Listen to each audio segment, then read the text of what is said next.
Hello everyone, my name is Sark and welcome back to another action figure review. In this video, we're actually going to be taking a look at 3 figures, and those are the Fury Toys female blank body. We have all 3 different versions.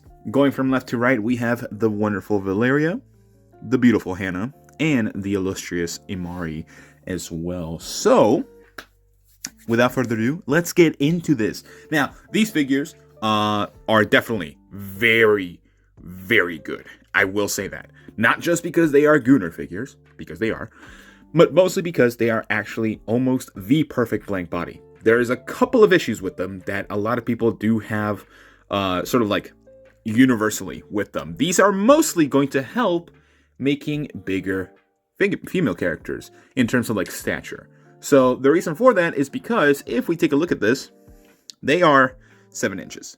That's probably the biggest issue with them, is that they are oversized. They're not necessarily going to fit within your 1/6 scale collection or 1/12 scale collection or your 6-inch figures. But they do pair pretty well with Farland right here. So there's that. You can actually put them neck to neck with Farland right here. So there's that. So it works well. And I will tell you, they have much better articulation than that piece of garbage that I just showed. Now, I'm sorry. That was just a like a way for me to actually just shit on McFarlane and its figures. They're fucking garbage.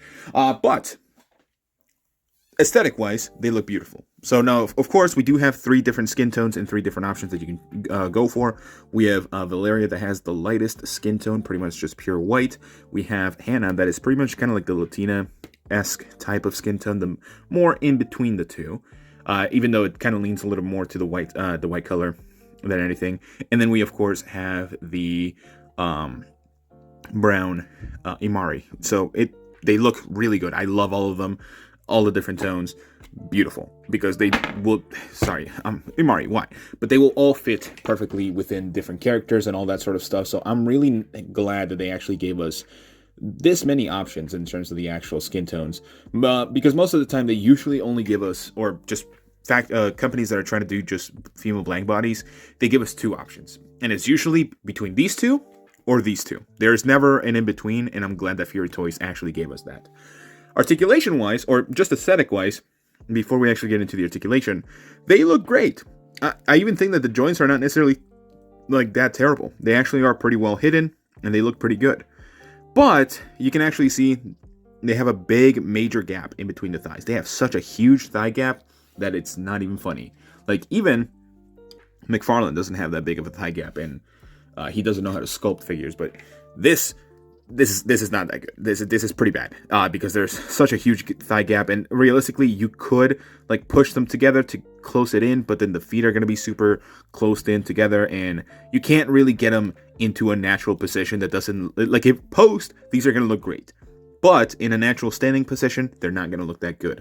So that is one of the bigger issues that I think these figures have altogether. And there's actual some shading here and there. There's very, very minimal shading here and there. It's not that much, but there is some, especially within like the crevices and everything, like the butt folds and all that sort of stuff. So I'm really happy about that they actually, I'm just gonna put them down like that. They were actually able to do that. Of course, I'm going to be using sort of just one to actually showcase everything. For the articulation, they do all have a double ball joint for a neck, and they do go forward this far, or in terms of the head, going forward this far, or upwards this far, downwards this far. She can, of course, pivot to the sides, and then look side to side pretty well. She does have a pretty good range of articulation for the neck, and then the neck joint is also on a ball peg as well. Arms, you can actually get past a T-pose, and then you can actually use the butterfly joints to actually go even further. Granted, it is not the prettiest sculpt, so it's definitely going to be a little bit of an issue there if you actually do that, but these are definitely meant to actually have like soft goods on top of them, so it's probably not going to be the biggest issue there. See, they can, of course, rotate 360 degrees. Butterfly joint actually works pretty well. and can get their arms crossed. They could have probably done a little bit better, but it still works really good. Going backwards, which is not something I usually show, they do have a lot more range. So you can see that they can actually make a pure cross right through there. For the bicep swivel, they actually do have one that actually works really nicely. Double jointed elbow, that doesn't look the prettiest, but it still works. It's a little bit flat for sure. And then a wrist hinge that works pretty well.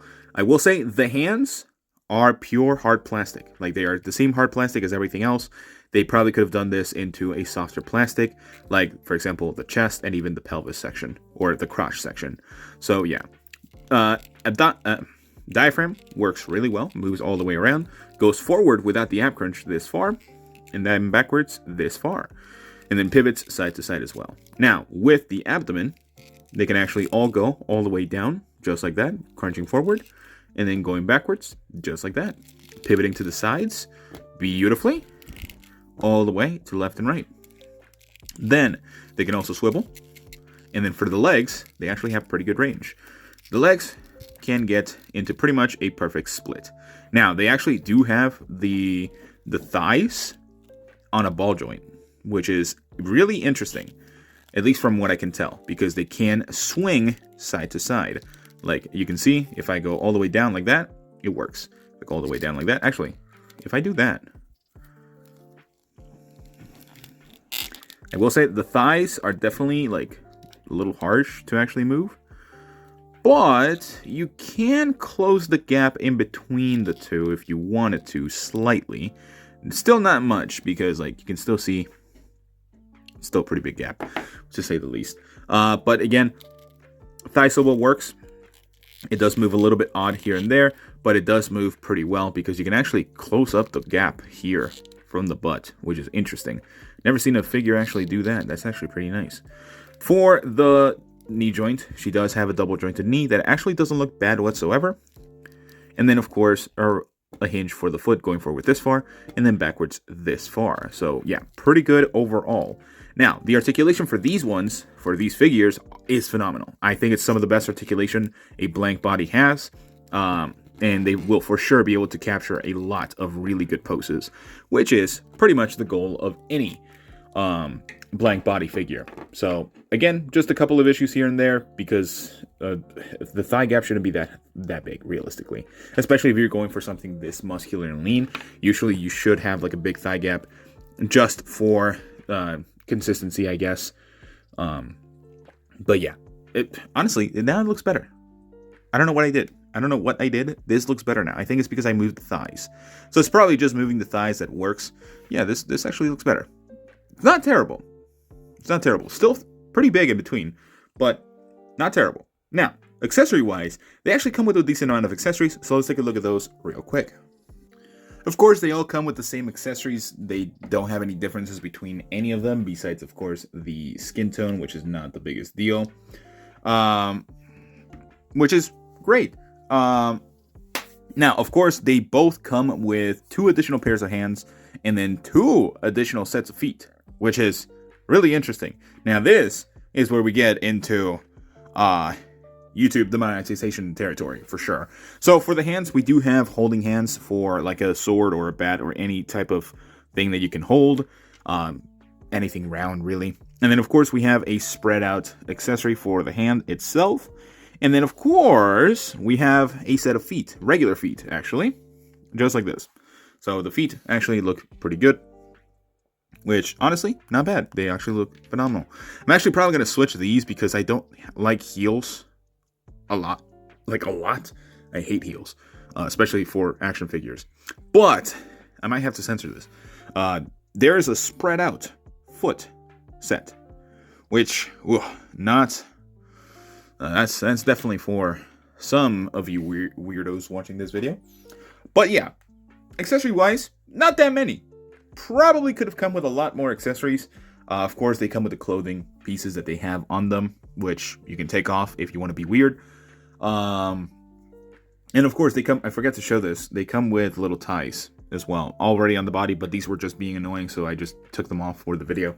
But yeah, going into my final thoughts, I think these figures are phenomenal, but they're not perfect, of course. They have their flaws here and there.